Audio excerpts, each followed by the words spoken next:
ఈ పత్రికా సమావేశంలో ఇండియా కూటమి ఉపరాష్ట్రపతి అభ్యర్థిగా జస్టిస్ సుదర్శన్ రెడ్డిని ప్రకటించడము తెలుగు ప్రజలకు ముఖ్యంగా తెలంగాణ ప్రజల యొక్క గౌరవ ప్రతిష్టలను పెంచింది.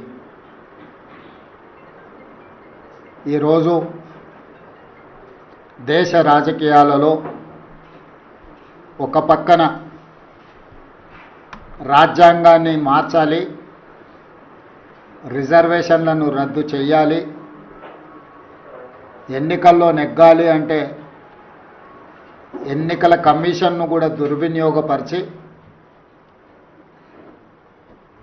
బ్రతికున్న ఓటర్లను చనిపోయినట్టుగా, లేని ఓటర్లను ఉన్నట్టుగా నమోదు చేసి ప్రజాస్వామ్య ప్రక్రియను అపహాస్యం చేస్తున్న ఎన్డీఏ ఒక పక్కన, మహాత్మా గాంధీ గారి స్ఫూర్తితో సాధించుకున్న ప్రజాస్వామ్యం శాంతియుతంగా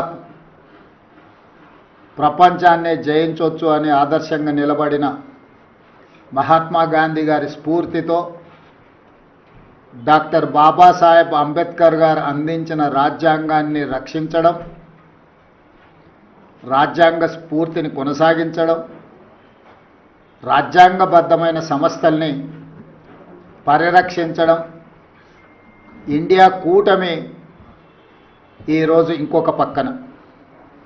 అందుకే రాజ్యాంగ వ్యతిరేకులైన, రాజ్యాంగాన్ని రద్దు చేయాలని కుట్రలు చేస్తున్న వాళ్లను ఈ ఉపరాష్ట్రపతి ఎన్నికల్లో ఓడించడానికి ఇండియా కూటమి రాజకీయ పార్టీలకు అతీతంగా, రాజకీయాలతో సంబంధం లేని ఒక వ్యవసాయ రైతు కుటుంబంలో జన్మించిన తెలంగాణ బిడ్డ, ఉస్మానియా యూనివర్సిటీ పట్టభద్రుడు, తెలంగాణ హైకోర్టు జడ్జిగా, ఇతర రాష్ట్రాలలో చీఫ్ జస్టిస్గా, సుప్రీంకోర్టు జస్టిస్గా సుదీర్ఘకాలం సేవలను అందించి రాజ్యాంగాన్ని పరిరక్షించడమే కాదు, రాజ్యాంగ నిపుణుడిగా పేరుగాంచిన జస్టిస్ సుదర్శన్ రెడ్డిని ఈరోజు అభ్యర్థిగా ప్రకటించడం మనందరికీ గర్వకారణము. ఈరోజు వారిని గెలిపించవలసిన బాధ్యత ప్రతి తెలుగువాడి మీద ఉన్నది. దేశ రాజకీయాలను ప్రభావితం చేయగలిగిన, దేశ ఆర్థిక వ్యవస్థను ప్రపంచంతో పోటీ పడే విధంగా తీర్చిదిద్దిన పివి నరసింహారావు గారి తర్వాత మళ్ళీ తెలంగాణ ప్రాంతానికి జస్టిస్ సుదర్శన్ రెడ్డిని ఇండియా కూటమి ఉపరాష్ట్రపతి అభ్యర్థిగా ప్రకటించడం మనందరికీ గర్వకారణము. అందుకే ఈరోజు తెలంగాణ రాష్ట్ర ప్రభుత్వం తరఫున ఇండియా కూటమి రాజకీయాలకు అతీతంగా న్యాయ నిపుణుడు, న్యాయ కోవిదుడు జస్టిస్ సుదర్శన్ రెడ్డి గారిని అభ్యర్థిగా ప్రకటించడంతో రాజకీయాలకు అతీతంగా మనందరము ఏకం అవ్వాల్సిన సందర్భము.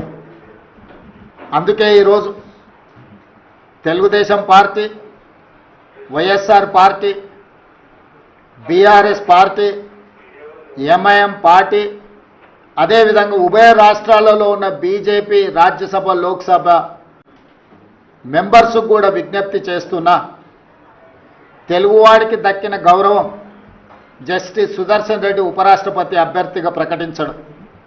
అందుకే మనందరం కలిసికట్టుగా 42 మంది లోక్సభ సభ్యులు, 18 మంది రాజ్యసభ సభ్యులు, ఉభయ రాష్ట్రాలకు సంబంధించిన వాళ్ళందరం ఒక తాటి మీదకి వచ్చి జస్టిస్ సుదర్శన్ రెడ్డి గెలుపులో భాగస్వాములు కావాలి. జస్టిస్ సుదర్శన్ రెడ్డిని గెలిపించవలసిన బాధ్యత మన అందరి మీద ఉన్నది. కాబట్టి చంద్రబాబు నాయుడు గారిని, చంద్రశేఖరరావు గారిని, వైఎస్ జగన్మోహన్ రెడ్డి గారిని, జనసేన అధ్యక్షుడు పవన్ కళ్యాణ్ గారిని, ఎంఐఎం పార్టీ అధ్యక్షుడు అసదుద్దీన్ ఓవైసీ గారిని, అదేవిధంగా ఉభయ కమ్యూనిస్టు పార్టీలు, ఈ రాష్ట్రాల నుంచి ప్రాతినిధ్యం లేకపోయినా ఇతర రాష్ట్రాలలో కమ్యూనిస్టు ప్రాతినిధ్యం ఉన్నది కాబట్టి ఆయా పార్టీలను కూడా తెలుగు వాళ్ళుగా మన వాళ్ళు సంప్రదించి మద్దతు కూడగట్టి జస్టిస్ సుదర్శన్ రెడ్డి గారి గెలుపు కోసం పని చేయాలి. జస్టిస్ సుదర్శన్ రెడ్డి గారి గెలవడము ఇప్పుడు అవసరం. ఎందుకంటే రాజ్యాంగాన్ని పరిరక్షించాలంటే న్యాయ నిపుణులు, న్యాయ కోవిదులు రాజ్యాంగాన్ని ప్రజలకు ఆ స్ఫూర్తిని అందించడానికి ఉపరాష్ట్రపతిగా ఉంటే ఇది దేశ ప్రజలకు ప్రయోజనం చేకూరుతుంది, ప్రజాస్వామ్యం కాపాడబడుతుంది. అందుకే ప్రజాస్వామ్యాన్ని పరిరక్షించడానికి రాజకీయాలకు అతీతంగా మనందరం ఏకమై జస్టిస్ సుదర్శన్ రెడ్డి గారిని గెలిపించాల్సిన అవసరం ఉంది. వారికి మద్దతు ఇవ్వవలసిందిగా ఉభయ తెలుగు రాష్ట్రాలలో ఉన్న రాజకీయ పార్టీలను, వాటి నాయకత్వాన్ని ఈరోజు తెలంగాణ కాంగ్రెస్ పార్టీ తరఫున, మంత్రివర్గం తరఫున వారందరూ కూడా నేను విజ్ఞప్తి చేస్తున్నా.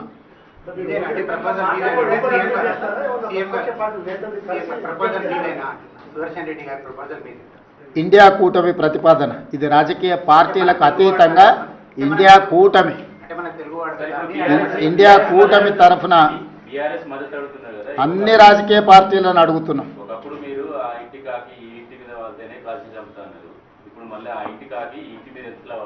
ఇది ఇండియా కూటమి, జస్టిస్ సుదర్శన్ రెడ్డి గారు కాంగ్రెస్ పార్టీ కాదు. అందుకే మీకు మొట్టమొదటి ఓపెనింగ్ రిమార్క్స్లోనే చెప్పిన, జస్టిస్ సుదర్శన్ రెడ్డి కాంగ్రెస్ పార్టీ ప్రతినిధి కాదు, కాంగ్రెస్ పార్టీ సభ్యుడు కాదు, కాంగ్రెస్ పార్టీ ఒకటే ప్రతిపాదించిన అభ్యర్థి కాదు. ఇండియా కూటమి ప్రజాస్వామ్యాన్ని పరిరక్షించడానికి న్యాయ నిపుణుడు, న్యాయ కోవిదుడైన జస్టిస్ సుదర్శన్ రెడ్డిని ప్రతిపాదించారు. వారికి ఏ రాజకీయ పార్టీతో సంబంధం కానీ, అనుబంధం కానీ, సభ్యత్వం కానీ లేదు. పార్టీలకు అతీతంగా జస్టిస్ సుదర్శన్ రెడ్డి గారిని గెలిపించాల్సిన బాధ్యత ప్రతి తెలుగువాడి మీద ఉన్నది. అందుకే ఈరోజు తెలుగు భాషను ప్రాచీన భాషగా గుర్తించాలనుకున్నప్పుడు అందరం ఏకమైన. అంతెందుకు 1991లో కాంగ్రెస్ పార్టీ పివి నరసింహారావు గారిని దేశ ప్రధానమంత్రిగా చేసి ఉప ఎన్నికలకు నంద్యాలలో పోటీ పడినప్పుడు ఆనాడు గంగుల ప్రతాప్ రెడ్డి గారు రాజీనామా చేసి పివి నరసింహారావు గారు నంద్యాల ఎంపీగా ప్రతిపాదించినప్పుడు పెద్దలు నందమూరి తారక రామారావు గారు ముందుకు వచ్చి ఒక తెలుగువాడి దేశ ప్రధానమంత్రి అవుతున్నాడు అంటే అది మనందరికీ గర్వకారణము. ఎన్నికల్లో తెలుగుదేశం పార్టీ ప్రధాన ప్రతిపక్షంగా పోటీ పెట్టడం లేదు, అందుకే పివి నరసింహారావు గారిని గెలిపించండి అని చెప్పి ఆ రోజు నందమూరి తారక రామారావు గారు ముందుకు వచ్చిండ్రు. సిద్ధాంతపరంగా వైరుధ్యం ఉన్న కాంగ్రెస్, తెలుగుదేశం ఆనాడు ఎన్టీ రామారావు గారు పివి నరసింహారావు గారికి సంపూర్ణమైన మద్దతును పలికి వారి గెలుపుకు పూర్తిగా సహకరించి రాజకీయ విజ్ఞతను ప్రదర్శించారు. ఈరోజు తెలుగు వాళ్ళందరూ కూడా ఎన్టీ రామారావు గారిని ఆదర్శంగా తీసుకొని రాజకీయ విజ్ఞతను ప్రదర్శించి ఒక తెలుగువాడు ఉపరాష్ట్రపతి అయ్యే అవకాశం వచ్చింది. ఈనాడు వారు ఉపరాష్ట్రపతిగా నెగ్గితే భవిష్యత్తులో వారు రాష్ట్రపతి అవ్వడానికి కూడా అవకాశం ఉంటుంది.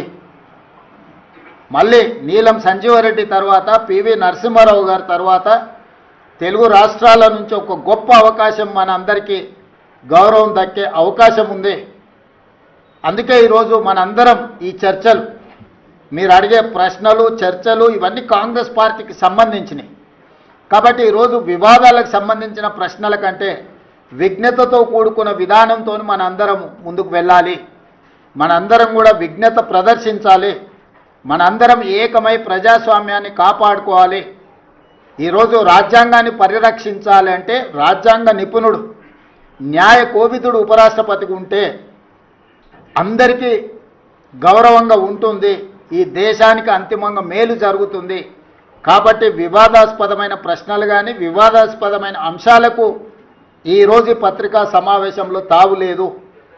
అందుకే పాత్రికేయ మిత్రులకు కూడా నా విజ్ఞప్తి, మీ ఆలోచనలు ఏవైనా ఉన్నా మీ భిన్నాభిప్రాయాలను కూడా పక్కన పెట్టి మీరందరూ కూడా కలిసికట్టుగా జస్టిస్ సుదర్శన్ రెడ్డి గారికి మద్దతు ఇవ్వాల్సిందిగా మీ అందరు కూడా విజ్ఞప్తి చేస్తున్నా.